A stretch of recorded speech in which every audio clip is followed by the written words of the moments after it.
கட்டாயம் சொல்றேன், இது கூட்டணி ஆட்சி. என்னதான் வந்து எடப்பாடி பழனிசாமி வெளியில வந்தாலும் அடுத்த எலெக்ஷனுக்கு பிறகு நாங்க பவர்ல இருப்போம். நான் ரொம்ப தூரத்துக்குலாம் உதாரணத்துக்கு போகல. அடுத்த தேர்தல் கட்டாயம் அண்ணாமலை கண்டெஸ்ட் பண்ண மாட்டாருன்னு சொல்லுங்க அவரை. நம்ம அதிமுக பிஜேபி பத்தி மட்டுமே பேசிட்டு இருக்கோம். கூட்டணி ஆட்சி திமுகல அந்த குரல் எழும்பும். நம்ம எவ்வளோ அடி அடிக்கிறோம், ஓட வைக்கிறோம், மந்திரிகளை பிடிக்கிறோம், மந்திரி தம்பி அடிக்கிறோம், மந்திரி பையன் அடிக்கிறோம், அசர மாட்டாரு ஸ்டாலின் இந்த கோபம் இருக்குல்ல. இது வந்து என்னன்னா பாஜக இன்னும் வந்து வேகப்படுத்தும். கொள்கை எல்லாம் இருக்கு, அந்த கொள்கை ரீதியா தான் அவர் பின்னால தம்பிகள் எல்லாம் இருக்காங்கன்னா இதை விட பெரிய அபத்தம் இருக்கு. கொள்கை இருக்குன்னு வச்சுக்கோ. கொள்கை இருக்கிற ஒரு தம்பி நீ தோத்துட்டு வந்தா பாடையில பால்டாயில குடிச்சு விட்டு பாடையில படுத்துக்குன்னு ஒரு தலைவர் சொல்லலாமா? சீமானே ஒரு தொகுதியில தனியா என்ன ஜெயிக்க முடியுமா? ஜெயிக்க அப்ப அவர் பாடையில படுத்துக்கு வரா? எவ்வளவு காலத்துக்கு பேசிக்கிட்டே இருப்பான். லட்சுமி கேக்குறாங்க என்ன கொள்கைன்னு கேக்குறாங்க. தமிழ் தேசியமே தமிழ்நாட்டுல இல்லங்க. சீமான் இப்ப கூட தனித்து நிற்பேன் சத்தியமா கிடையாது, எழுதி தரேன். இந்த முறை வந்து நிச்சயமாக ஒரு கூட்டணியில் இணைய வேண்டும். அவருக்கு எதிராக பல தீர்ப்புகள் காத்திருக்கிறது. திமுக தாவேக்காரியே தான் போட்டி அப்படின்றாரு. அட்லீஸ்ட் ஒரு நல்ல ஸ்ட்ராட்டஜிஸ்டையாவது கூட வச்சுக்கோங்க. ஸ்ட்ராட்டஜிஸ்ட் வச்சிருக்காரு, நல்ல ஸ்ட்ராட்டஜிஸ்ட் இருக்காரு. வெறும் ஸ்ட்ராட்டஜிஸ்ட் நடைமுறையில களம் தெரிந்த நபர்கள், அனுபவஸ்தர்கள். ஆமா, பெரியாரை கொண்டாடுவதனாலயோ அம்பேத்கரை கொண்டாடுறதுனாலயோ உங்களுக்கு வந்து அரசியல்ல தமிழ்நாட்டுல வந்து உங்களுக்கு வாக்குகள் கிடைச்சிரும்லாம் கிடையாது. ரசிகர் மன்ற கூட்டத்தை தான் ஆனந்தும் ஜான் அரசு நடத்தினுக்கிறாங்க. கட்சி தொடங்கி ஒரு வருஷம் ஆகி ஒரு பத்திரிகையாளர் சந்திப்பு கூட நடத்தாத ஒரு தலைவன் இந்த மாநிலத்தை ஆள தகுதி இருக்கான்னு ஒருத்தர் கேள்வி கேட்டால் அந்த கேள்வியை நான் புறக்கணிக்க மாட்டேன். பிரதமர் ஆன பிறகு கூட பத்திரிகையாளர்கள் சந்திக்க மறுக்கிற ஒரு தலைவர் இருக்கும்போது வேற ஆப்ஷன் யோசிக்கிறவங்களுக்கு விஜய் ஒரு மாற்றா இருக்க மாட்டாங்க. வேற ஆப்ஷன் யோசிக்கிறவங்க எதை பத்தியும் புரியாதவங்க தான் இன்னைக்கு விஜய் ஓட்டு போடுறாங்க. அவரை வந்து நீங்க திரையில பார்க்கும்போது அவர் பெருசு, நீங்க நேர்ல பார்க்கும்போது அவர் வந்து இன்னும் எக்ஸ்போஸ் ஆவார். ஒரு நாள் ராத்திரி தூங்கிட்டே இருந்தேன், திடீர்னு 2:30 மணிக்கு எழுந்தேன். என் மனைவியை எழுப்பி கேட்டேன், என்ன முடிவெடுக்கணும்னு கேட்டேன். திமுக வீழ்த்த வேண்டும் என்றால் நான் அதை வீழ்த்துகிற எதிரணியில் இணையை காத்திருக்கிறேன் அப்படின்னு சொல்லி ஒரு அறிக்கை வருதா இல்லையா பாருங்க.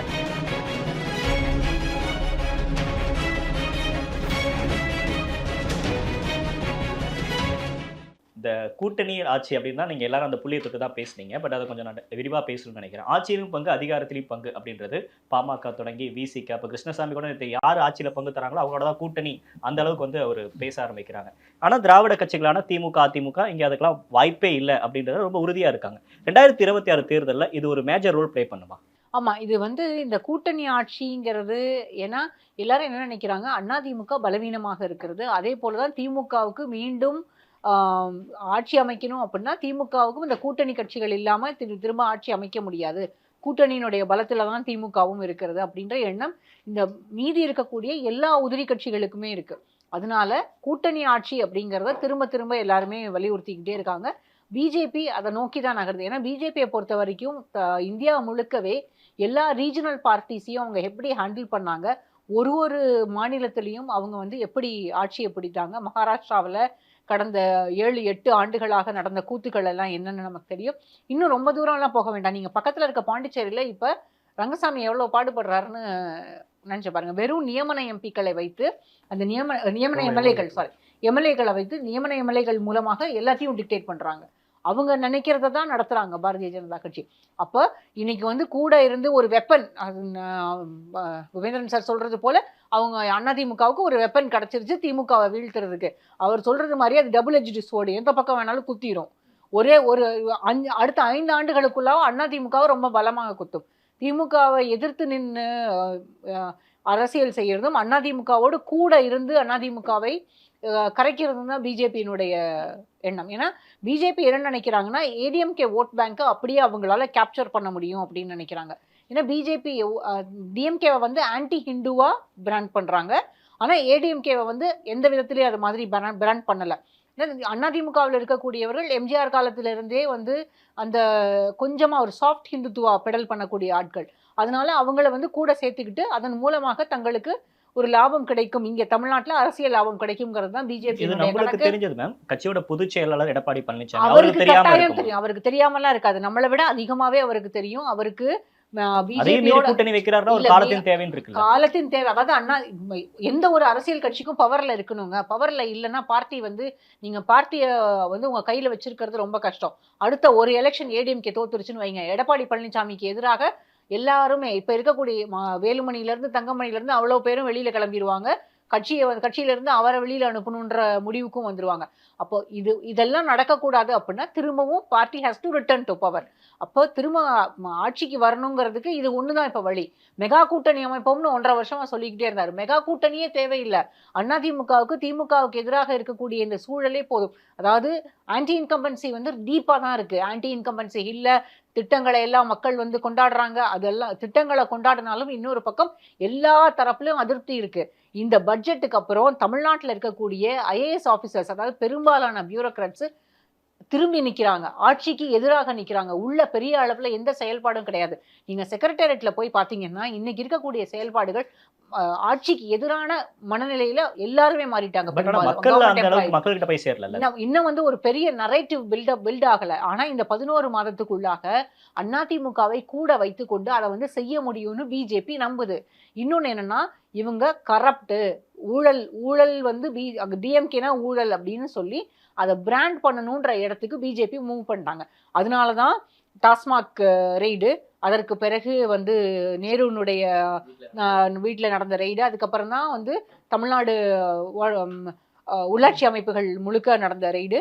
இப்போ என்னன்னா ஒவ்வொரு டிபார்ட்மெண்ட்டுக்குள்ளேயும் இந்த மாதிரி ரெய்ட்ஸ் வந்து நடக்கும். கண்டிப்பா பெரும்பாலான பெரிய டிபார்ட்மெண்ட்ஸ் எல்லாத்துலேயும் கை வைப்பாங்க. என்ன ஆகும்னா நிர்வாகம் முடங்கும். இப்போ இடி உள்ள போய் எல்லா பேப்பர்ஸும் அங்கே எடுக்கிறாங்க, டாக்குமெண்ட்ஸை வந்து சீஸ் பண்ணி அதுக்கு பிறகு வந்து கோர்ட்டில் சப்மிட் பண்ணுறாங்க, ஆஃபீஸர்ஸை கூப்பிட்டு என்கொயரி பண்ணுறாங்க. அப்படின்ற போது அவங்களுடைய மனநிலை அதாவது பெரிய அளவில் அவங்க வந்து டிஸ்டர்ப் ஆவாங்க. ஆஃபீஸர்ஸ் எல்லாம் எதுக்காக வேலை பார்க்கணும், அமைதியாக இருந்துட்டா என்னன்ற எண்ணம் நிறைய இடங்கள்ல வர ஆரம்பிக்கும். அப்போ நிர்வாகம் முடங்கி போகும். இந்த நிர்வாகம் முடங்க அடுத்த 11 மாதத்துக்கு இதை பெரிய அளவில் பில்டப் பண்ணி ஏடிஎம்கேவோட கூட்டணியில் இருந்தால் தங்களுக்கும் அது வந்து சாதகமாக இருக்கும்னு பிஜேபி நினைக்குது. ஆனால் நான் கட்டாயம் சொல்றேன், இது கூட்டணி ஆட்சி. என்னதான் வந்து எடப்பாடி பழனிசாமி வெளியில வந்தாலும் வெளியில வந்து இது வந்து கூட்டணி ஆட்சி கிடையாது, அதிமுக ஆட்சி அமைக்கும், டெல்லியில மோடி தலைமை, இங்க நான் தலைமை அப்படின்னாலும் தேர்தலுக்கு பிறகு முடிவு பண்ணுவோம் தான் அமித்ஷா சொல்றாரு. யாருக்கு எவ்வளவு பர்த், எத்தனை எம்எல்ஏ இதுல கவர்மெண்ட்ல பார்ட்டிசிபேட் பண்ணுவாங்கன்னு. கட்டாயம் அதிமுகவை இவ்வளவு தூரம் ஆர்ம் ட்விஸ்ட் பண்ணி கூட்டணிக்கு கொண்டு போக முடிஞ்ச பாரதிய ஜனதா கட்சியால அடுத்த எலெக்ஷனுக்கு பிறகு நாங்க பவர்ல இருப்போம். நான் ரொம்ப தூரத்துக்கெல்லாம் உதாரணத்துக்கு போகல, பக்கத்துல இருக்க புதுச்சேரியில இருக்க உதாரணத்தை தான் நான் உங்களை எடுத்துக்க சொல்றேன். கட்டாயம் ஆட்சியில் பங்கு வேண்டும் என்பதை பாரதிய ஜனதா கட்சி திரும்ப திரும்ப சொல்லும். ஒண்ணும் வேண்டாம், 2016 ஜெயலலிதா மறைவுக்கு பிறகு அதிமுக ஆட்சியை தக்க வைக்கணும்னு நினைக்கிறாங்க. ஓபிஎஸ் வந்து தர்மயுத்தம் போயிட்டாரு. சசிகலா போய் என்ன பண்ணாங்க, ஆளுநர்கிட்ட அவங்க வந்து எம்எல்ஏக்களுடைய ஆதரவு தனக்கு இருக்கிறதாகவும் தான் ஆட்சி அமைக்கணும்னு சொன்னாங்க. ஆளுநர் இங்க இருந்தாரா? விஜயசாகர் ராவ் பொறுப்பு ஆளுநர் இங்க இல்லவே இல்லை. என்ன நடந்தது? அதுக்கு அடுத்து ஒரு 20 நாளைக்குள்ளாக சசிகலா வந்து அப்போ தீர்ப்பு வர வச்சு அவங்கள வந்து சிறைப்பிடிச்சிட்டாங்க. அப்ப இது என்ன ஆகுது அப்படின்னா, அவங்க என்ன நினைக்கிறாங்களோ, யார் இங்கே அவங்க ஆட்சியில இருக்கணும் இல்ல யார் முதலமைச்சராக இருக்கணும்னு அவங்க நினைக்கிறாங்களோ அதுதான் நடக்கும். அடுத்த தேர்தல் கட்டாயம் அண்ணாமலை கண்டெஸ்ட் பண்ண மாட்டாருன்னு சொல்லுங்க அவரை. அண்ணாமலை கண்டெஸ்ட் பண்ணா பிஜேபி இப்ப வந்து ஏடிஎம்கேல இருக்கக்கூடியவர்களோ இல்ல வந்து வெளியில இருந்து பேசக்கூடிய நிறைய அதாவது அதிமுக ஆதரவாளர்களோ என்ன சொல்றாங்க, அண்ணாமலைய வந்து பிஜேபி தலைமை பொறுப்புல இருந்து எடுத்துட்டாரு எடப்பாடி பழனிசாமி, அதுவே கிடைச்ச பெரிய வெற்றி. இல்ல அண்ணாமலை கண்டெஸ்ட் பண்ணுவாரு, கண்டெஸ்ட் பண்ணா ஏடிஎம்கே தான் ஒர்க் பண்ணும், கீழே போய் பிஜேபியில இருக்கவங்க மட்டுமே வந்து கொடி கட்டிடுவாங்களா? அதிமுகவும் வேலை பார்க்கணும்ல. அந்த மேடையில அன்னைக்கு அமித்ஷா உட்கார்ந்து அனௌன்ஸ் பண்ணும்போது பக்கத்துல அவர் தான் இருக்காரு. அவர் இருக்காரு பக்கத்துல. அவரு கூட வந்து யாருக்கிட்ட பேசணும், எல்லாம் நீங்க கேள்வி கேளுங்கன்னு சொல்றாரு. எடப்பாடி பழனிசாமி அமைதியா தான் இருக்காரு. இப்பவே அங்க வந்து உங்களுக்கான இடம் சுருங்கி இருக்கிறது. நான் அதிமுகவுக்கு எதிராகவோ இல்ல பாரதிய ஜனதா கட்சிக்கு ஆதரவாகவோ பேசணும்ன்றதெல்லாம் கிடையாது. எனக்கு என்னை பொறுத்த வரைக்கும் அதிமுக நான் வந்து ரொம்ப க்ளோஸ் சர்க்கிள்ஸ்ல ரொம்ப வருஷம் பார்த்திருக்கேன். இன்னைக்கு அந்த இடத்தை வந்து அவங்க லூஸ் பண்ணிடக்கூடாதுன்ற ஒரு எண்ணத்தை ஏடிஎம்கே நோக்கி இந்த கேள்வி கேட்கிறோம் மேம். என் ஆட்சியிலும் பங்கு அதிகாரத்திலும் பங்கு அமித்ஷா சொன்ன தப்பு அப்படின்ட்டு நான் பொதுவாகவே கேட்கிறேன். ஏன் இங்க இருக்கக்கூடிய திராவிட கட்சிகள் ஆட்சியிலும் பங்கு அதிகாரத்திலும் பங்கு அப்படின்றதுக்கு ஒத்துக்க மாட்டேன்றாங்க? இல்ல, தமிழ்நாடு வந்து எப்போதுமே அந்த கோயலிஷன் கவர்மெண்ட்டுக்கான சப்போர்ட்டை கொடுத்ததில்லை. 1980 காங்கிரஸோடு கூட்டணி ஆட்சி வரப்போகுதுன்னு தெரிஞ்சதுனால தான் எம்ஜிஆர் அன்னைக்கு வந்து வாக்குகள் வந்தது, பெரிய அளவில் அவர் வெற்றி பெற்றார். அதுவும் ஒரு காரணம். இப்போ இங்கே வந்து அந்த கோயலிஷன் கவர்மெண்ட்டை ஏற்றுக்க மாட்டாங்க. ரெண்டாவது நேஷனல் பார்ட்டி ஆரம்பத்திலிருந்தே அந்த நேஷனல் பார்ட்டி வேண்டாம் அப்படின்றது. அதாவது காங்கிரஸ் முன்னால காங்கிரஸ் ஆட்சியில் இருந்தது, அதற்கு பிறகு இருந்தே இங்கே இருக்கக்கூடிய ரீஜனல் பார்ட்டிஸ், அதாவது திராவிட கட்சிகள் மட்டும்தான் ஆட்சியில் இருக்கணும்ன்றது தான் இங்கே இருக்கக்கூடிய மக்களோட எண்ணம். இனிமேலும் திரும்பவும் வந்து கூட்டணி ஆட்சி அப்படின்னு வரும்போது மக்கள் அதை ஆதரிக்க மாட்டாங்க. பவர் ஷேரிங்கை வந்து இங்கே வந்து அது வந்து ஒரு ஸ்டேபிளான கவர்மெண்ட்டை கொடுக்க முடியாதுன்றதும் மக்களுடைய எண்ணம். அது கட்டாயம் ஸ்டேபிளான கவர்மெண்ட் கொடுக்க முடியாது. நீங்கள் மகாராஷ்டிராவில் கூட்டணியில் தான் இருக்காங்க. அதற்கு பிறகு உத்தவ் தாக்கரேனுடைய கட்சி எப்படி ஆனது, அதற்கு பிறகு ஏக்நாத் ஷிண்டே தனியாக வராரு. இப்போ ஏக்நாத் ஷிண்டே துணை முதலமைச்சராக இருக்காரு, ஃபட்னவிஸ் தான் முதலமைச்சர். ஆனால் அங்கே கூட இப்போ சமீபத்தில் நடந்த ஒரு ப்ரெஸ் கான்ஃபரன்ஸில் கூட ஃபட்னவிஸ் பேசுறாரு, எதிர்த்து அங்கேயே பக்கத்திலேயே உட்காந்து ஷிண்டே பேசுறாரு. அந்த அளவுக்கு கூட பேசலையே பழனிசாமி. அதுதான் வருத்தமாக இருக்கு. சொன்னது நாகரிகமான பார்வை, அரசியல் பார்வை. ஒரு கேபினெட்ல எப்படி மோர் தென் ஒன் பார்ட்டி இருக்க முடியாது, இருக்கக்கூடாது, தமிழ்நாட்டு மக்களுக்கு அது புதுசு இல்லை நிராகரிச்ச ஒரு விஷயம். நான் கொஞ்சம் பச்சையா போட்டு உடைச்சா அடிக்கிற கணக்கு வழக்கெல்லாம் அவனுக்கும் தெரியும். ப்ராக்டிக்கலாக அதுதான். எவ்வளவோ ரகசியங்கள் இருக்கும். ஒரு மந்திரி பதவி இருக்கும்போது 2 உறுதிமொழி எடுப்பாங்க. என்னென்ன சொல்லுங்க? ஒன்று ரகசிய காப்பு, இன்னொன்று பதவியேற்பு உரிமை, 2 எடுப்பாங்க. அந்த ரகசிய காப்பில் சில வார்த்தைகள்லாம் வரும். என் கவனத்துக்கு வருகிற அலுவல் சார்ந்த விஷயங்களை தேவையின்றி ஒருவருக்கோ பலருக்கோ நான் சொல்ல மாட்டேன் அப்படிலாம் வரும் இல்லையா? நீங்கள் இன்னொரு கட்சியை கொண்டாந்துட்டீங்கன்னா, ஏன்னா ஒரு கொள்கையை சொல்லி ஒரு ஓட்டு கேட்குறீங்க, பிரதான கட்சி அந்த தலைவரை பார்த்து, இப்போ நீங்கள் பாரதிய ஜனதா வரட்டும், பாமக வரட்டும், தேமுதிக வரட்டும், எடப்பாடிங்கிற அந்த முகத்தை சொல்லி நீங்கள் சிஎம்னு ப்ரொஜெக்ட் பண்ணுற போது அவர் மேலே இருக்கிற நம்பிக்கை, அவர் மீதான தங்களுடைய பார்வை, அதனுடைய வீச்சு, இதன்படி தான் வெற்றி தோல்வி கிடைக்கும். அப்படி கிடைக்கிற போது அவர்களுடைய கொள்கை அப்படின்னு தான் அதை ஃபோக்கஸ் பண்ணி கொண்டு போயிட்டு இருக்கிற போது இன்னொரு கொள்கை, இன்னொரு ஸ்டைல் இருக்கிற ஒரு கட்சி அந்த இடத்துல வந்துட்டாலே அந்த கட்டுச்சோத்துக்குள்ளே எளிய விட்ட கதைன்னு ஒன்று சொல்லுவாங்கல்ல, அதன் மாதிரி தான். இது ப்ராக்டிக்கலாக சாத்தியம் இல்லை. இதை உணர்ந்து தான் 90 இடம் தான் இருக்குது நமக்குன்னு தெரிஞ்சிருந்த கலைஞர் ரொம்ப சாதுரியமாக தவிர்த்தார். அது பாமக ராமதாஸுக்கு அது கோபத்துல தான் கொண்டு முதல்ல லெட்டர் கொடுத்தாரு, சந்தோஷத்துல போய் கொடுக்கவே இல்லை. இந்த அவர் நானும் நன்னயம் செய்து விடல்ன்ற அந்த மனசுல வச்சுக்கிட்டு தான் நம்ம கேட்டும் கொடுக்கல. அவர் மந்திரி பதவி கேட்கல, ஜி.கே. மணிக்கு சபாநாயகர் பதவி கேட்டார். கலைஞரனா அவ்வளவு அரசியல் தெரியாதவரை மைனாரிட்டி கவர்மெண்ட்ல கொண்டு போய் சபாநாயகர் கொண்டு இன்னொரு கட்சி கொடுக்கறதுக்கு நோ சொன்னாரு. அவர் போய் கோபத்துல போய் கொடுத்தார். காங்கிரஸுக்கும் அதை அழுத்தி சொல்லணும். ஏன்னா பாமக கொடுத்துட்டாங்க, இவங்க கொடுக்க வேண்டிய கட்டாயம் வருது. பிளஸ் பாண்டிச்சேரிலையும் இங்கே கொடுத்தா அங்கே கேட்போன்ற போது நாராயணசாமி இருந்தார்னு நினைக்கிறேன். அவர் நான் மறுத்தார், இங்கே எல்லாம் கூட்டணியில் இடம் கிடையாதுன்னு. ஸோ ஆட்டோமேட்டிக்காக அவங்க விட்டாங்க. அந்த சாதுரியமான சூழல் இப்போ வரும்னு நீங்கள் எதிர்பார்க்க முடியாது. இன்னொன்று, நம்ம அதிமுக பிஜேபி பற்றி மட்டுமே பேசிட்டு இருக்கோம். கூட்டணி ஆட்சி திமுகவில் அந்த குரல் எழும்பும். ஒப்பந்தம் போடுற போதே எங்களுக்கு சொல்லுங்க, ஒப்பந்தத்தில் காட்ட வேண்டாம், எங்களுக்கு வாக்குறுதி கொடுங்கன்னு கேட்பாங்க. அந்த சூழல் வந்தாலாவது கொடுப்பீங்களான்னு சொல்லுங்கன்னு திருமாவளவன் போன்றவர்கள் கேட்பாங்க. ஏன்னா ஆதவர்ஜுனா பொதுவெளியில் அவ்வளவு கருத்துக்களை சொன்ன போது அமைதியாக வேடிக்கை பார்த்தவர் திருமாவளவன். அதில் நியாயமான காத்திருப்பும்னு கூட நான் சொல்லுவேன். திருமாவளவன் துணை முதலமைச்சராக கூடாது, அவர் அமைச்சராக கூடாதுன்னு நிச்சயமா அவருக்கு தகுதி இருக்கு. அப்போ அதுக்கு எங்களுக்கு ஒரு பதில் சொல்லுங்க, எங்க தொண்டர்கள் கேட்பாங்கன்னு திருமாவளவன் கேட்பார், செல்வ பெருந்தகை கேட்பார். நடக்குமா நடக்காதா இவங்களெல்லாம் நீங்க சீட்டு எண்ணிக்கை அதிகமா கேட்பாங்கன்னு குபேந்திரன் சொன்னதை தாண்டி அடுத்து பூட்டி அறைகளுக்குள்ள ஆட்சியில பங்கு கொடுங்கன்ற கோரிக்கையும் வரும். அதையும் சமாளிச்சு ஒரு எடுத்துட்டு போறது சவால் அவருக்கும் தான் இருக்கு. ஏதோ இங்க மட்டுமே அந்த தலைவலி இருக்குன்னு நினைக்காதீங்க. சார், முக்கியமான புள்ளியை சார் தொட்டிருக்காரு. கவர்மெண்ட் வந்து ஸ்மூத்தா இயங்காது, நிறைய சிக்கல் வரும், கேடர்ஸ் வந்து ஒர்க் பண்ண மாட்டாங்க அப்படின்னு. இந்த கூட்டணி ஆட்சி அப்படின்றது தமிழ்நாட்டில் செல்லுபடி ஆகாதா? கூட்டணி ஆட்சி என்று சொன்னால் ஓட்டு கிடைக்காது என்ற ஒரு தோற்றம் இருக்குது, அந்த மாயை இருக்குது, பிரம்மை இருக்குது. அது உண்மையாக கூட இருக்கலாம். ஏன்னா அது இது வரைக்கும் டெஸ்ட் பண்ணாத ஒரு விஷயத்தை டெஸ்ட் பண்ணி ஏதாவது சிக்கலாயிடக்கூடாதுன்ற பயம்தான் அது. இப்போ நான் என்ன கேட்குறேன், கேரளாவில் இருக்குது, ஆந்திராவில் இருக்குது, மகாராஷ்டிராவில் இருக்குது. கண்டிப்பாக பிரச்சனை வரும், இல்லைன்னு சொல்ல. அதாவது இப்போ எப்படி ஆட்சி, எல்லாத்துலேயும் ஊழல் இருக்குது, கொள்ளை இருக்குது. இங்கே 33 பேர், ஸ்கீம் ஒன்று தான், 80-20 தான். இன்னும் ஸ்கீம் போட்டாலும் கொடுக்குறது கொடுங்கன்னு வாங்கி வச்சுக்கிறாங்க. இதில் எக்ஸ் அடிச்சான்னா ஒய் அடிச்சான்னா ஸ்கீம் தானே. இப்போ சொன்னார்ல, அது ஒரு பிரச்சனை வரும், நம்ம மட்டும் அடிக்க போகிறோம், அதில் இன்னொருத்தர் வெளியிலேருந்து வந்து அடிச்சான்னா அவன் எங்கேயாவது போய் சொல்கிறானோ அப்படிலாம் இல்லை. இப்போ இங்கே உள்ளுக்குள்ளே பிடிஆர் என்ன பண்ணார், வெளியே பேசினாரு. கேட்டால் எனக்கு தெரியாது, டப்பிங் வாய்ஸ்னாங்க. அது அப்போ எதுக்கு பதவி மாற்றினீங்க, எதுக்கு பதவி மாற்றினீங்க, டப்பிங்கு இல்லை போலின்னு எதுக்கு? இதெல்லாம் நடக்க தான் செய்யும். இனியெல்லாம் நீ கடந்த கலைஞர் இருந்த ஆளுமை, ஜெயலலிதா ஆளுமை, அதெல்லாம் பேச முடியாது. இன்னைக்கு ஆளுமையே கிடையாது. இல்லாட்டி கூட்டணி வந்து பக்கத்தில் உட்காரச்சுன்னு அமித்ஷா சொல்ல வைப்பாரா, விடுவாரா? யாராவது ஒருத்தர் லீடரு, சார் கூட்டணி நாங்கள் பார்த்துக்கிட்டோம்னா சீட்டு வேணும் உங்களுக்கு, எத்தனை சீட் நம்பர் சொல்லுங்கள், நாங்கள் இப்போ நீங்கள் விரும்புகிற சீட்டை கொடுக்குறோம், கிளம்புங்க நாங்கள் பார்த்துக்குறோம், கை கொடுத்தாச்சு, முடிஞ்சு போச்சு. முடியலையே. அவருக்கு திரும்ப திரும்ப அந்த என்டிஏ குடையின் கீழ் வர வேண்டும் என்ற ஏன் ஆசைனா இதுக்கெல்லாம் காரணம் ராகுல். அவர் என்ன பண்ணார், எரியிற நெருப்பில் எண்ணெயை எடுத்து ஊற்றி பேரலில் ஊற்றிட்டார். You can't enter Tamil Nadu, you never ever rule of Tamil Nadu. இதெல்லாம் ஏற்றி விட்டுனா அவங்களுக்கு பாயில் ஆகிட்டான். என்னடா தமிழ்நாடு இந்தியாவுக்குள்ளே தான் இருக்குது, நம்ம உள்ளே நுழைய முடியாதுங்கிறான், ஆட்சி செய்ய முடியாது. 39 எம்பிக்கள் பேசுறாங்க சார், அதை விட ராகுல் பேசுறதுல அவங்க டெம்ப்ட் ஆயிட்டாங்க. அப்படி இல்லைல்ல, அதாவது ஒரு நேஷனல் பார்ட்டி லீடர் உன்னால் எங்கே ஒன்றா ஜெயிக்க முடியும், தமிழ்நாட்டுக்குள்ளே கால் வைக்க முடியாதுன்னா கண்டிப்பாக எப்படி இருக்கும்? அது நியாயமானதாங்கல்ல. ராகுல் பேசுனது திமுக ஃபயர் ஆயிடுச்சு போல. ஆமாம், இப்போ பிரச்சனை என்னன்னா தான் சொன்னேன், ஏற்கனவே பல இடத்துல சொன்னதான், திமுக வீழ்த்துவது தான் பிரதான நோக்கம். பாஜக RSS சித்தாந்தத்தில் அவங்களோட ரொம்ப காலத்து ஆசைகள் எல்லாம் நிறைவேறிச்சு. ராமர் கோயில் கட்டியாச்சு, ஜம்மு காஷ்மீருக்கு இருக்கிற அந்த சிறப்பு திட்டத்தை ரத்து பண்ணியாச்சு. ஆனால் அந்த சிஏ எல்லாம் கொண்டு வந்துடுவோம்னு வச்சுங்க. ஆனால் திமுகன்ற ஒரு கட்சி இந்தியா முழுமைக்கும் இப்படி நமக்கு எதிராக ஒரு பெரிய எதிர்ப்பலையை கட்டி எழுப்புகிறது. அனைத்து மாநில முதலமைச்சர் கூட்டத்தை கூட்டுது. அப்புறம் வந்து ஒரு முன்னாள் நீதிபதி தலைமையில் மத்திய மாநில உறவுகளை மேம்படுத்துவது கமிட்டி போடுறாங்க.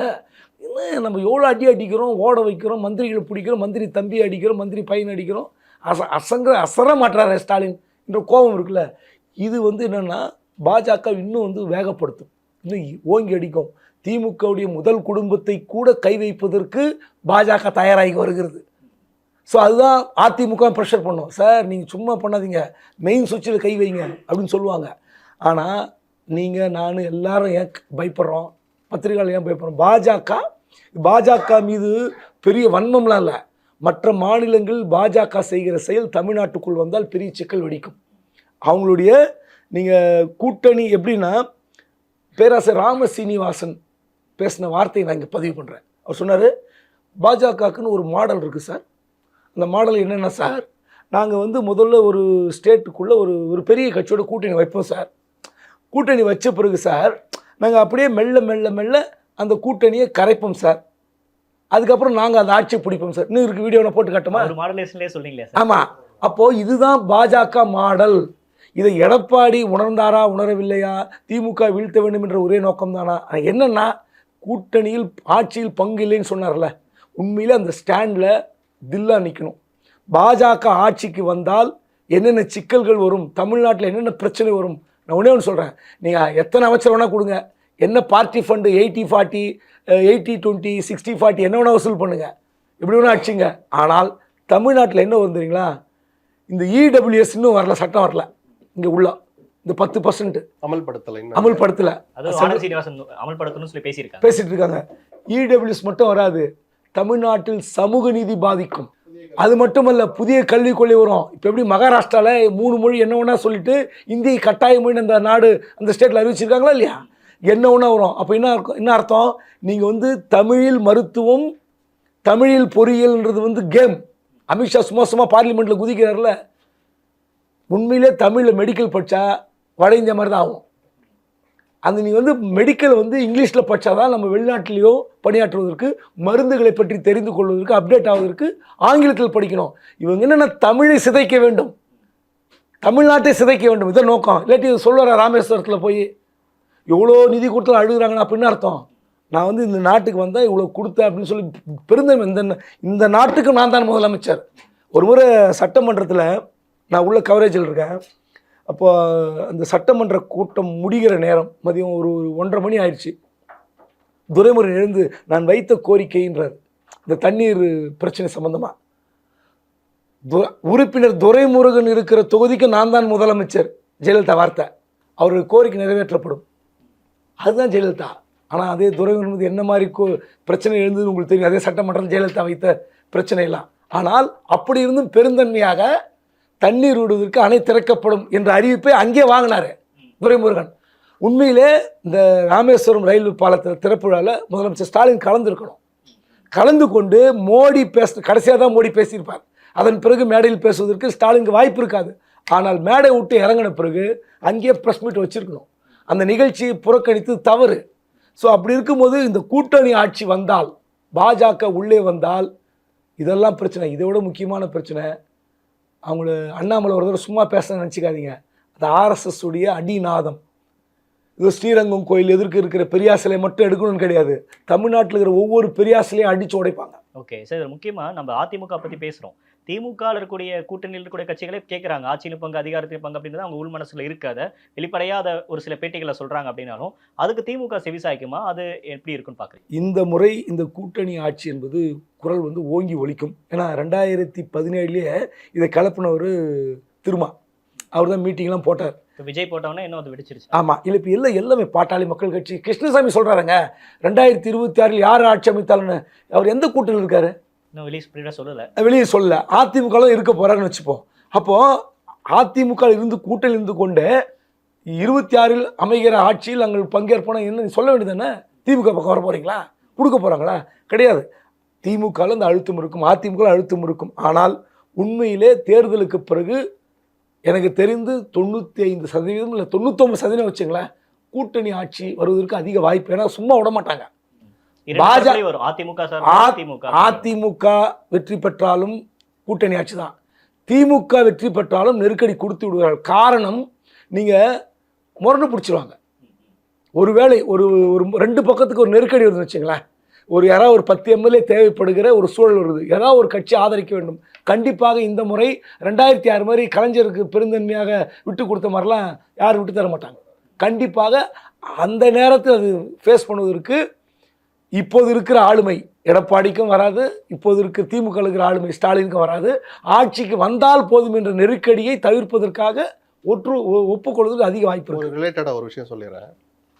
எடப்பாடி 5வது நாள் அந்த வார்த்தையை சொன்ன பிறகு நான் என்ன கொஞ்சம் எதிர்பார்த்தேன்னா, அமித்ஷாட்ட ஒரு ரியாக்ஷன் வரும்னு எதிர்பார்த்தேன். நான் அவர்கிட்டையும் மௌனம் தான் இருந்தது, கள்ள மௌனம் இருந்தது. சுதாகர் ரெட்டியினுடைய அறிக்கை, பொதுவாக அவர் இந்த மாநிலத்துடைய பொறுப்பாளராக இருக்கிறவர், அமித்ஷாவுடைய ஒப்புதல் இல்லாமல் அந்த அறிக்கை வரல. செக் பண்ணதில் அமித்ஷா ஆஃபீஸ்க்கு கொடுத்து ஆங்கிலத்தில் வெளிவந்த அந்த அறிக்கை அமித்ஷா அலுவலகத்தின் ஒப்புதலோடு வெளிவந்த அறிக்கையில் அதுலேயும் பதுங்கல் தான் இருக்குது. இப்போ அதை பற்றி பேசாதீங்க, தம்பிதுரை பேசுனதுக்கே எடப்பாடி சொல்லியிருக்கிறார் அமைதியாக இருக்க சொல்லி, அப்போ நாமளும் நம்ம கட்சி சார்பாக அமைதியாக இருப்போம்னு அவரும் பதுங்குதான். அவர் அறிக்கை விட்ட சில மணி நேரத்தில் 9 தனியாக தமிழில் ஒரு அறிக்கையை வெளியிட்டார். இப்போ யாரும் அதை அவங்க பார்த்துக்குவாங்க. அப்போ இந்த பதுங்குறாங்கன்னாலே அது இப்போ எடுபடாதுங்கிற அந்த கள நிலவரம் அமித்ஷாவுக்கு சொல்லப்பட்டிருக்கலாம். இப்போ இப்படியே சந்திப்போம்னு குபேந்திரன் சொன்ன மாதிரி தேர்தல் முடிஞ்ச பிறகு, நான் காமெடிக்காக இல்லை ப்ராக்டிக்கலாக சொன்னேன், இன்னொருத்தரை விட்டா கணக்கு வழக்கெல்லாம் அவங்களுக்கும் தெரியும்னு நினைக்கிறது ஒரு பக்கம், தெரியணும்னு நான் எதிர்பார்க்குறேன் ஒரு பத்திரிகையாளராக. அவர் சொன்ன மாதிரி இந்த இடம் நெருக்கடி, 2வது கிழமையில் திமுக ஜெயிக்க இன்னைக்கு நிலைமைக்கு திமுக ஜெயிக்க வாய்ப்பு இருக்குன்னா அவர்களிடமும் அந்த அணியிடமும் அந்த நெருக்குதல் அதிகமாகும், ஸ்டாலினுக்கு நெருக்கடி அதிகமாகும். அப்படி வந்த பிறகு ஒரு கூட்டணி ஆட்சி அமைஞ்சாதான் இனி வரப்போகிற தமிழ்நாட்டுக்கு நல்லதோன்னு நான் பார்க்குறேன். ஏன்னா ஒரு குடும்ப கொள்ளையடிக்குங்கிற வார்த்தைக்கும் அது காணாமல் போயிடும். அதுக்காக எல்லாரும் சேர்ந்து கொள்ளையடிங்கிறதுக்கான ஒரு செக் லீஃபை நான் கொடுக்கல. மக்களுக்கு தெரிய வரட்டுங்கிற ஒரு மோதல் வந்தோ அல்லது ஏதோ ஒரு அதிருப்தி வெளியில் வந்தோ சில விஷயங்கள் வெளியில் வந்தாதான் தவறு செய்கிற வேகம் குறையிறதுக்கும் அது ஒரு காரணமாக இருக்கும். காமெடியெல்லாம் கொஞ்சம் தள்ளி வச்சுட்டு இன்னொரு பக்கம் யோசிச்சு பார்த்தா, சரி அவனும் இருக்கிறான், இருப்பா இந்த இடம் வைக்காதீங்கப்பா கேபினெட்டில், அல்லது அவனை கொஞ்சம் கன்வின்ஸ் பண்ணி வைப்போம்ப்பா. இப்போ ஒரு 500 ஏக்கர் நிலத்தை ஒரு கம்பெனி கொடுக்கணும்னு ஒரு தனி கட்சி ஆட்சியில் முடிவு எடுக்கிறது எவ்வளோ சுலபமாக முடியுமோ, இன்னொரு ஏதேனும் ஒரு கட்சி உள்ளே இருந்தால் கூட இவர்களை கன்வின்ஸ் பண்ணாமல் அந்த அஜெண்டாவில் கேபினெட் அஜெண்டாவில் அது வரவே வராது. ஒரு சின்ன உதாரணத்துக்கு நான் சொல்கிறேன், எவ்வளவோ விஷயங்கள் இருக்குது அது மாதிரி. ஸோ ஒரு கன்சென்சஸ் வரணுங்கிற ஒரு கட்டாயம் அந்த பெரிய கட்சிக்கு வருது. அது ஜனநாயகத்துக்கும் நல்லது, ஒரு மாநிலத்துக்கும் நல்லதுன்னு பார்க்குறேன். விஜய் முன்னாடி இப்போ என்ன ஆப்ஷன் இருக்குன்னு பார்க்குறீங்க? இல்லை, நைட்டெல்லாம் யோசிச்சு அவர் விடிய காலம் வெளியிட்ட அறிக்கையை பார்த்தா ஒரு வேதனையும் விரக்தியும் கலந்த அறிக்கை தான். அதிமுகவும் நம்மளை விட்டு போயிடுச்சேங்கிறது தான். ஏன்னா ஒரு வருஷமா அதிமுக பற்றி வாய மூடிட்டு சும்மா இருந்துட்டு நான் ஆட்சியில் இருக்கிற திமுக பற்றி தான் நான் பேசுவேன்லாம் சொன்ன விஜய், அந்த ஒட்டு மொத்தமாக ஒரு வருஷத்தில் தேக்கி வச்ச அத்தனை கக்கன மாதிரி நீ மறைமுகமாக வச்சிருக்கிற அவங்க வெளிப்படையாக வச்சுட்டாங்கன்ற அந்த விரக்தி தான் அதில் தெரிஞ்சது. இப்போ நீங்கள் சொன்ன மாதிரி 4 அணி கண்ணுக்கு தெரியுது. இன்னைக்கு வந்த ஒரு தகவல், புறக்கணிக்க முடியாத ஒரு வதந்தி, பாமகவும் விஜயும் பேசுறாங்க, மறுக்க முடியாது. ஆனால் டாக்டர் ராமதாஸ் கொஞ்சம் அரசியல் நல்லாவே தெரிஞ்சவர். சுயநலம்னு நம்ம சொல்லலாம், ஒரு அரசியல் கட்சிக்கு சுயநலம் இருக்கணும் தான். தேர்தல் நேரத்தில் உச்சபட்சத்தில் அது இருக்கும். ஜெயிக்கிற குதிரையில தான் அவர் பணம் கட்டுவார், அதில் அவர் ரொம்ப உஷாரா இருப்பார்.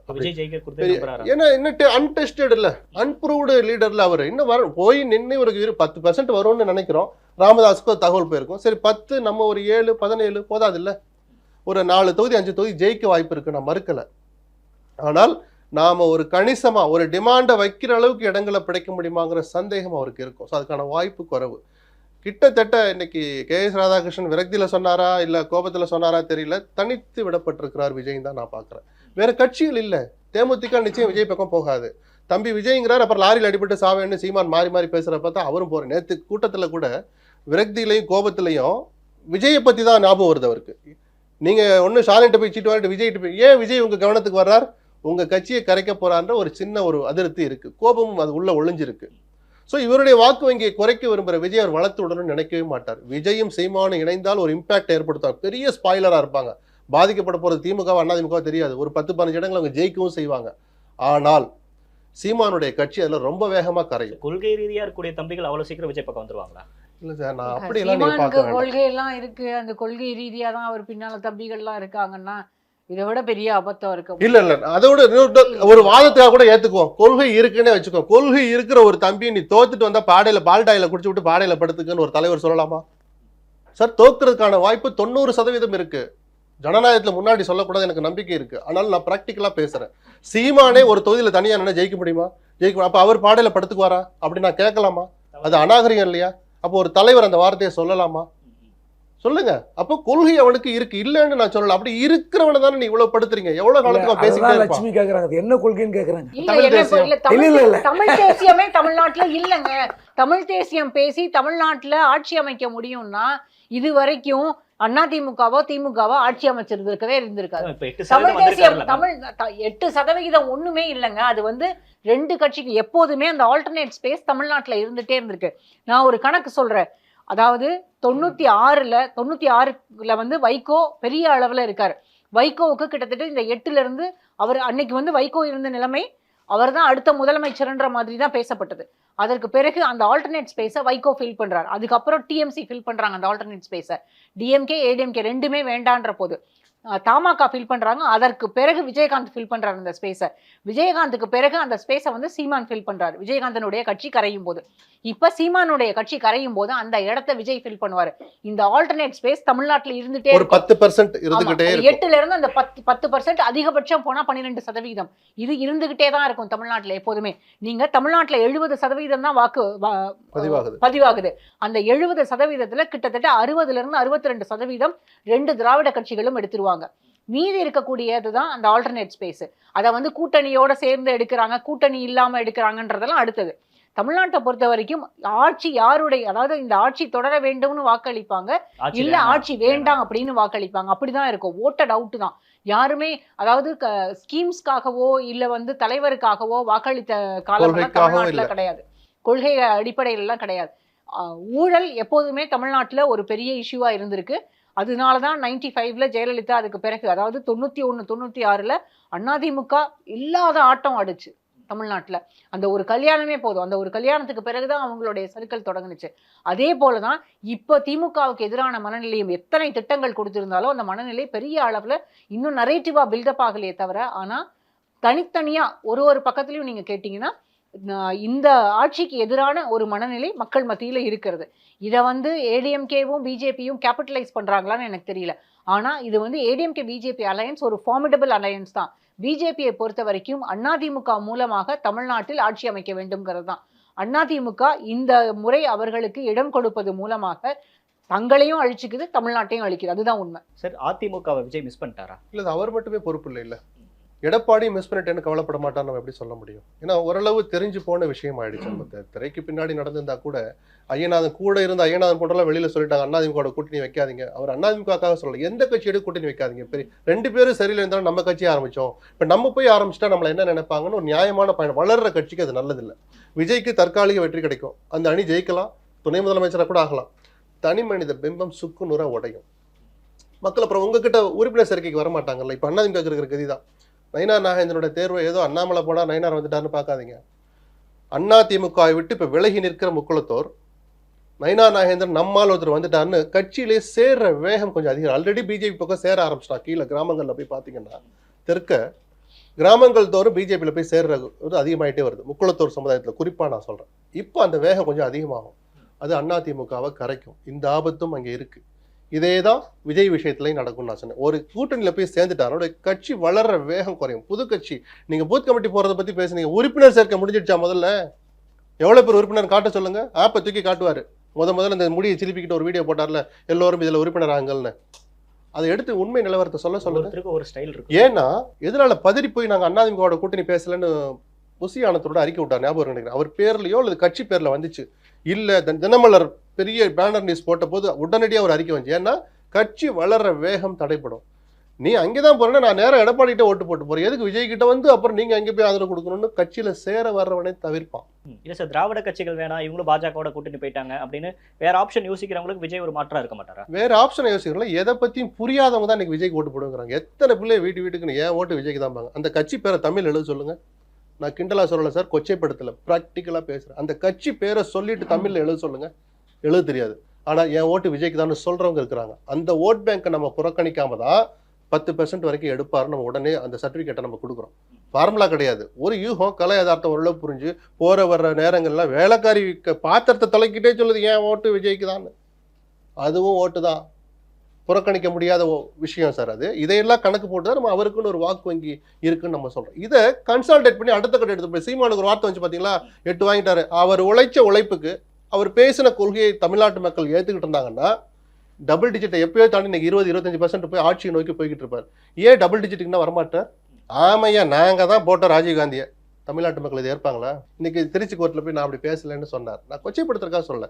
இந்த மாதிரியான விஷயங்கள் அவர் தன்னை திருத்திக்காத வரைக்கும், லட்சுமி சொன்ன மாதிரி தமிழ் தேசியம் ஒன்று இருக்கான்னு கூட நான் அந்த அளவுக்கு கூட போக வேண்டாம். அது என்ன, அது தமிழ்நாட்டு மக்கள் ஏத்துக்கிறாங்களான்னு தெரிஞ்சு அது நடக்காத வரைக்கும் டபுள் டிஜிட்டை அவர் தொடவே மாட்டார். மேம், உங்ககிட்ட ஒரு முக்கியமான கேள்வி மேம். திமுக தாவேக இடையே தான் போட்டி அப்படின்றாரு. 2026 அப்படிதான் களம் இருக்க போகுது அப்படின்னு சொல்றாங்க. எப்படி பாக்குறீங்க? தாவேகாவுக்கு வாக்கு வங்கி என்னன்னு தெரியாது. இது வரைக்கும் அன்டெஸ்டட் ஓட் பேங்க் தான். விஜயை நான் வந்து உங்களை புறந்தள்ள சொல்லலை. ஆனால் விஜய் வந்து திமுக அளவுக்கு விஜயனுடைய கட்சி இருக்கு அப்படின்னு நம்மளால புரிஞ்சுக்கவே முடியாது. அது வந்து கள யதார்த்தமும் கிடையாது. அது அப்படி புரிஞ்சுக்கிட்டோம் அப்படின்னா நமக்கு தமிழ்நாட்டு அரசியலே தெரியலன்னு அர்த்தம். எல்லாரும் இன்னைக்கு வந்து நாங்கள் விஜய்க்கு தான் ஓட்டு போடுவோம்னு கேட்குறவங்க எல்லாருமே கூட சொல்லலாம். ஆனால் தேர்தல் நெருக்கத்தில் இன்னும் நிறைய இருக்கு. ஏன்னா விஜய் வெளியில வர வர இன்னும், அதாவது அரசியல் வேற சினிமா வேற. அதை தான் நான் ஆரம்பத்திலேயே உங்ககிட்ட பேசும்போது சொன்னேன். சினிமாவில் நீங்கள் என்ன பேசுனீங்கனாலும் எடுபடும். அதாவது அவரோட படம் ஜனநாயகன் கூட ஏன் வந்து எலெக்ஷனுக்கு ஒரு 3 மாதம் முன்னால் ரிலீஸ் பண்ணுறாங்கன்னா, அவரை வந்து நீங்கள் திரையில் பார்க்கும்போது அவர் பெருசு, நீங்கள் நேரில் பார்க்கும்போது அவர் வந்து இன்னும் எக்ஸ்போஸ் ஆவார். ஏன்னா நம்ம ஒரு ப்ரெஸ் கான்ஃபரன்ஸில் அவர் வந்து உட்கார்ந்தாருன்னா நம்ம கேட்கக்கூடிய கேள்விகளுக்கு ராவ பதில் சொல்லணும். அப்போ இஷ்யூ பேஸ்டாக தான் பதில் சொல்ல முடியும். ஒன்றும் வேண்டாம், இந்த வக்ஃபு திருத்த சட்டத்துக்கு எதிராக தாவேகா போராட்டம் நடத்துனுச்சுல, அந்த போராட்டத்தின் போது கட்சியினுடைய பொதுச் செயலாளர் அவர் ஆனந்த் அவர்கிட்ட கேள்வி கேட்குறாங்க. எந்த அடிப்படையில் எந்த சரத்துல இந்த திருத்தத்தை நீங்க எதிர்க்கிறீங்கன்னு கேட்குறாங்க. அவர் அதுக்கு எப்படி பதில் சொன்னாரு? 2 நாள் சிரிச்சேங்க நான்.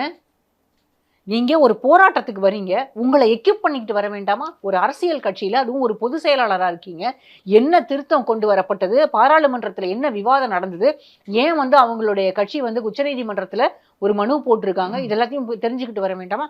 அடுத்தது ஆதவ அர்ஜுனா, அவர் பேசுறது எல்லாமே வந்து மன்னராட்சிக்கு எதிராக. அதுக்கு நீங்க நேற்று வரைக்கும் திமுகவில் அவங்க வீட்டிலே உட்காந்து சாப்பிட்டுட்டு இன்னைக்கு வெளியில வந்து நாங்கள் திமுகவை எதிர்க்கிறோம் அப்படின்னு சொல்லிட்டு திமுகவை எதிர்க்கிற தாவேகா தான் அடுத்தது ஆட்சிக்கு வரும், விஜய் தான் வந்து பவருக்கு வருவாருன்னா இது அபத்தமா இல்லையா? 2வது, அவங்க இருக்கக்கூடிய கட்சியில் நீங்க வந்து விஜயகாந்த் 2005 வராரு அரசியலுக்கு. அதற்கு பிறகு கிட்டத்தட்ட ஒரு வருஷத்துக்குள்ளாகவே பண்ருட்டி ராமச்சந்திரன் கட்சியில் இணைஞ்சிறார். ஸோ உங்களுக்கு தமிழ்நாட்டு அரசியல், தமிழ்நாட்டு கள நிலவரம், இங்க இருக்கக்கூடிய மக்களோட பல்ஸ் எப்படி வேலை பார்க்கணும், அரசியல் கட்சிகளுடைய செயல்பாடுகள் எப்படி இருக்க முடியும், களத்துல மக்களுக்கு என்ன தேவையாக இருக்கும், எப்படி கட்சியை வளர்க்கணும் அப்படின்னு தெரிஞ்ச ஒரு பழுத்த அரசியல்வாதி உங்களுக்கு தேவை. நான் வந்து உங்களை ரொம்ப எக்ஸ்பீரியன்ஸ்டான ஒரு பர்சனாலிட்டியெல்லாம் சேர்த்துக்கணும்னு சொல்ல, குறைந்தபட்சம் உங்க வீட்டுக்கு உங்களை பார்க்க வரவங்களை நேரடியா பார்த்து வெளியில வந்து உட்கார வைக்காம, விசிட்டர்ஸ் ஹாலில் உட்கார வைக்காம நேரடியா பார்த்து பேசுங்களேன். ஏன் KS ராதாகிருஷ்ணன் அவரே ஒரு பேட்டியில சொல்றாரு, காத்திருந்தேன்னு. இப்படியெல்லாம் காக்க வைக்கிறது வந்து எந்த அரசியல் கட்சி தலைவரும் செய்ய மாட்டாங்க. ஒன்று பார்க்க முடியும்னு சொல்லுங்க, இல்லை பார்க்க முடியாதுன்னு சொல்லுங்க. விஜயை பொறுத்த வரைக்கும் அவருக்கு அரசியலே இன்னும் தெரியல, பாலபாடமே இன்னும் அவர் கத்துக்கல. வெளியில வந்து ஒருவேளை அவர் வந்து சொல்றது போல சுற்றுப்பயணம் போனாலோ இல்ல மக்களை நேரடியாக சந்திக்க போனாலோ இன்னும் எக்ஸ்போஸ் ஆக தான் செய்வாரே தவிர அவரால் இந்த இது வந்து ரொம்ப களமே வேற. நீங்க சினிமாவில் பேசுறது, ஓட்டு போடலைன்னா சர்க்காரில் கேள்வி கேட்ட மாதிரி கேள்வி கேட்கறது எல்லாமே களத்துல யதார்த்தமா நடந்துரும் நினைக்காதீங்க. இல்ல, ரசிக்கதான் செய்வாங்க. நானே ரசிக்கிறேன், நான் விஜயோட ரசிகர் தான், இல்லைன்னுலாம் சொல்றேன். விஜய் டான்ஸ் ஆடும் போதெல்லாம் ரொம்ப நல்லா தான் இருக்கும் பாக்குறதுக்கு. ஆனா அரசியல்னு வரும்போது அது வேற. அரசியல் வேறு. உங்களுக்கு மக்களுக்கு என்ன தேவைன்னு என்ன செய்யணும். நீங்க சும்மா வந்து நீங்க வந்து ஒரு 2 விஷயம் நான் ஒன்று சொல்லணும்னு நினைக்கிறேன். அதாவது விக்கிரவாண்டி கூட்டத்தில் அவர் பேசுறாரு. அப்போ வந்து அது வந்து ரொம்ப ஃபியரியா இருந்தது அந்த ஸ்பீச். எல்லாருமே கொண்டாடினாங்க. விஜய் வந்துருவாரு, அவர் வந்ததுக்கப்புறம் மாற்றம் வந்துடும், பெரிய அளவில் இருக்கும் ஒரு மொமெண்டம். அடுத்தது அம்பேத்கர் நிகழ்வு, அதுக்கு அடுத்தது அவங்களுடைய பொதுக்குழு, அதுக்கு அடுத்து இப்போ நடந்த ஒரு கூட்டம். இந்த 4 கூட்டத்தில் தான் பேசியிருக்காரு. இந்த 4வது கூட்டத்தில் பேசும்போதே அவர் மீது இருந்த அந்த விக்கிரவாண்டி பேச்சில் இருந்ததும் இப்போ இருந்ததுக்கும் அவருக்கான அந்த செல்வாக்கு பெருசா உயர்ந்துட்ட மாதிரிலாம் நான் நினைக்கல. அவர் தான் இனி வந்து தமிழ்நாட்டை காப்பாற்ற போற மாதிரின்னு நினைக்கல. நீங்க வந்து சும்மா அந்த ஆடியோவை மட்டும் விஷுவலை பார்க்காம நீங்க கேளுங்க. அவர் சினிமா படத்துல பேசுற டயலாக் மாதிரியே தான் இருக்கும். அந்த மாடுலேஷன்ல தான் பேசுறாரு. அந்த மாடுலேஷன்ல தான் இன்னும் பேசுறாரு. அப்ப இன்னும் கள யதார்த்தம் அவருக்கு தெரியல. அட்லீஸ்ட் ஒரு நல்ல ஸ்ட்ராட்டஜிஸ்டையாவது கூட வச்சுக்குங்க. ஸ்ட்ராட்டஜிஸ்ட் வச்சிருக்காரு, நல்ல ஸ்ட்ராட்டஜிஸ்ட்.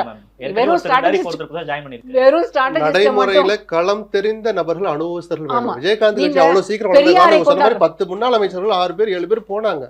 ஒரு பெரியாரை கொண்டாடுறதுனாலயோ அம்பேத்கரை கொண்டாடுறதுனாலயோ உங்களுக்கு வந்து அரசியல்ல தமிழ்நாட்டுல வந்து உங்களுக்கு வாக்குகள் கிடைச்சிரும்லாம் கிடையாது. அம்பேத்கரை நாங்க கொள்கை தலைவரா ஏற்றுக்கிறோம்னாரு. அன்னைக்கு போய் அம்பேத்கர் சிலைக்கு மாலை போடுறாருங்க. சும்மா தட்டுல பூவை தூக்கிட்டு கையில மாலை தூக்கிட்டு இதுல பெருமை வேற. அவரே பூவை தூக்கிட்டு போனாருன்னு இதுல என்ன பெருமை? உங்க கட்சியில இருக்க ஒரு 10 பேரை கூட உங்களால கூட்டிட்டு போக முடியல? உங்க கூட வந்திருக்க வேண்டாமா உங்க கட்சி நிர்வாகிகள் எல்லாம்? ஒரு இப்படி கையெடுத்து கூட கும்பிட மாட்டீங்களா நீங்க? சும்மா மாலையை போட்டு அப்படியே கிளம்பி வந்துட்டாரு அவர் பாட்டுல. கூட்டத்தை பார்த்தா கூச்சப்படுறாரு. பவுன்சர்கள் அரசியல்லாம் தமிழ்நாட்டில் எடுபடாது. நான் மக்களோட நெருக்கமா இருக்கணும்னு நினைக்கிற ஒருத்தர், வளர்கிற இடத்துல இருக்கிறவர், அதுலதான் சொல்றேன், வளர்ற இடத்துல இருக்கிற ஒருத்தர் அவருடைய பாதுகாப்பு ரொம்ப முக்கியம் தான், நான் மறுக்கவே இல்லை. எவர் ஒருவருக்கும் அவருடைய சுய பாதுகாப்பு, தலைவருக்குரிய பாதுகாப்பு கொடுக்கணும் தான். தமிழ்நாட்டோட உணர்வுகள் அப்படி கிடையாது. நீங்க ஆசையா நெருங்கி வரும்போது எத்தனையோ பேர் கையை கொடுப்பாங்க.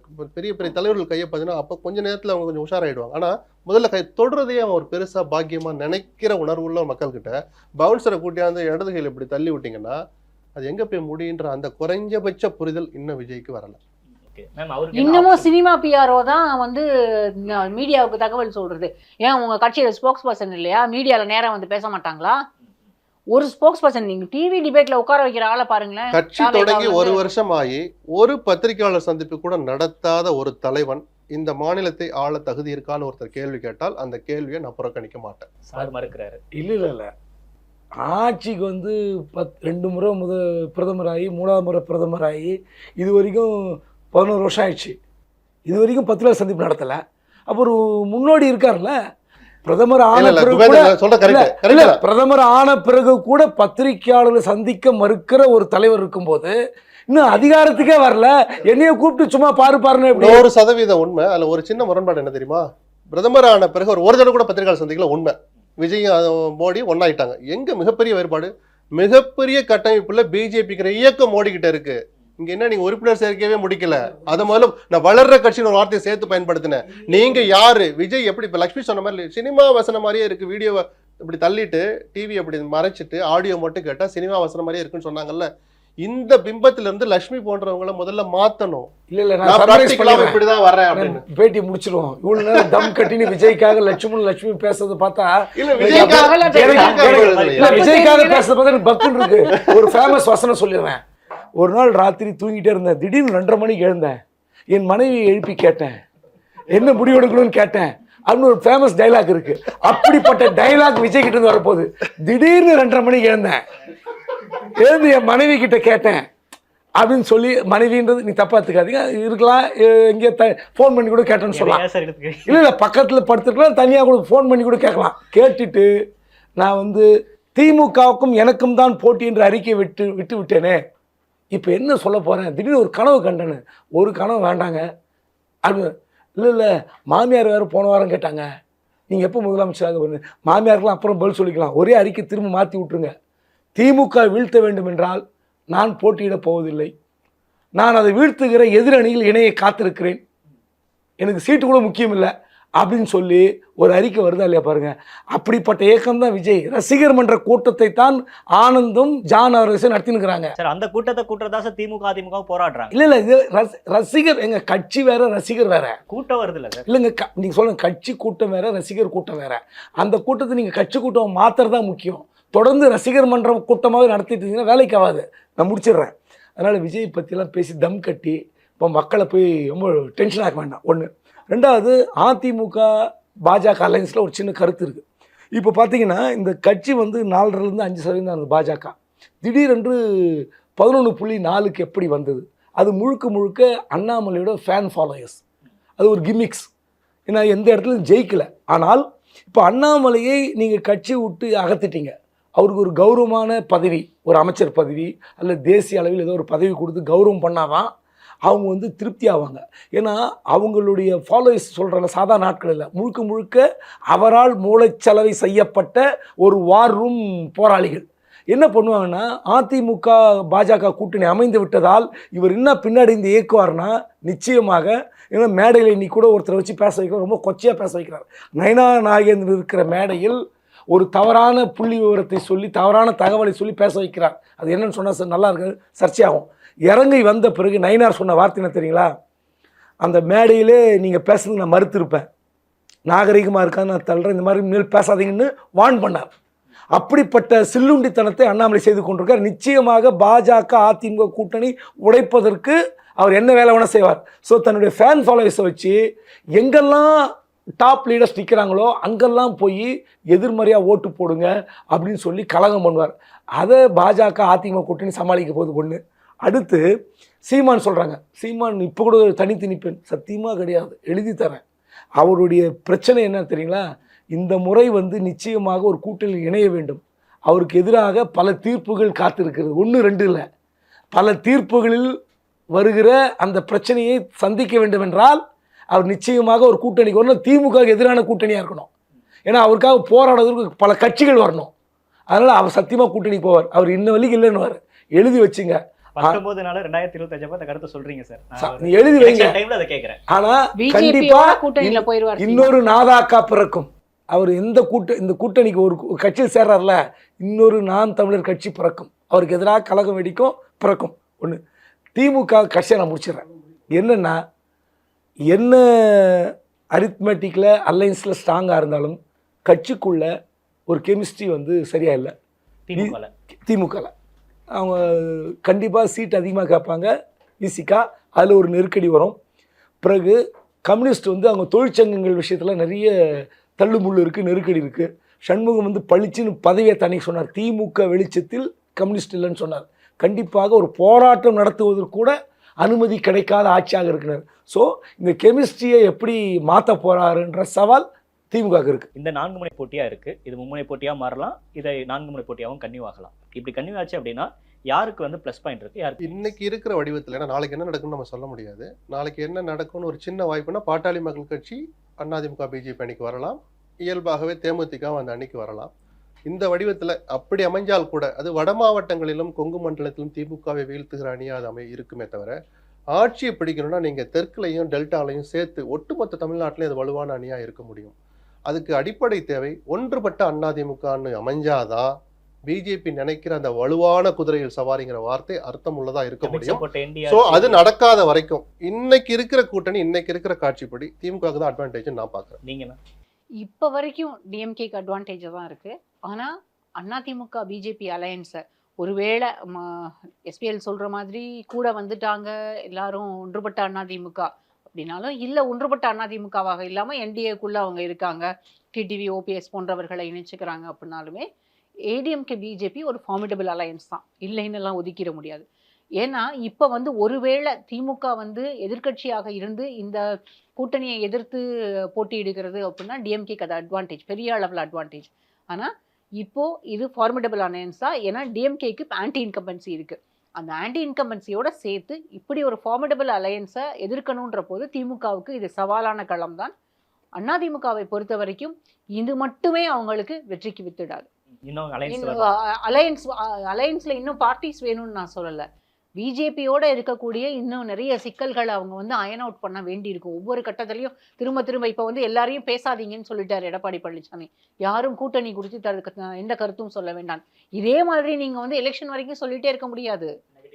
ஆமா, இருக்க இருக்க வந்து இன்னொன்று ஊழலுக்கு எதிராக நாங்கள் இருக்கோம் அப்படின்னு சொல்லிட்டு பிஜேபி அதிக அளவில் இடியவும் மற்ற இன்வெஸ்டிகேஷன் ஏஜென்சிஸையும் வச்சு திமுகவை ஒடுக்க நினைக்கும் போது அது இன்னும் சிம்பத்தியா கூட மாறுறதுக்கு வாய்ப்பு இருக்கு. ஆக இந்த 11 மாத காலம் ரொம்ப குரூஷியலா இருக்கும். இன்னும் டெய்லி காலையில விடியும் போது ஒரு வீட்ல ரெய்டு நடக்குதுன்னு, ஒவ்வொருத்தவங்க வீட்ல ரெய்டு நடக்குதுன்னு இருக்கலாம். எப்படியுமே செய்திகள் நமக்கு இருந்துட்டே தான் இருக்கும். ஆனா ஏடிஎம்கே பிஜேபி அலையன்ஸை குறைச்சு மதிப்பிட வேண்டாம்னு சொல்றேன். அது ஒரு ஃபார்மிடபிள் அலையன்ஸ் தான். டஃப் ஃபைட்டா இருக்கும் நீங்க சொல்றீங்க சார். உங்களுடைய பார்வை என்ன சார்? கடைசி ஒரு 3 மாதம் தான் தமிழ்நாட்டு அரசியலை வெற்றி நிர்ணயிக்க போகிறது. நீங்கள் அலையன்ஸ் ஸ்ட்ராங் 2 பக்கமும் இருக்கலாம், எந்த பக்கம் ஈக்குவலாக இருக்குதுன்றது வேற. ஆனால் அதையெல்லாம் கடந்து டிசம்பர், ஜனவரி, பிப்ரவரி இந்த 3 மாத அரசியல் எப்படி இருக்க போகுது, பாஜக எந்த மாதிரி தாக்குதலை இங்கு நடத்த போகிறது, அதுக்கு என்ன மாதிரி பதிலடி திமுக தரப்போகிறது.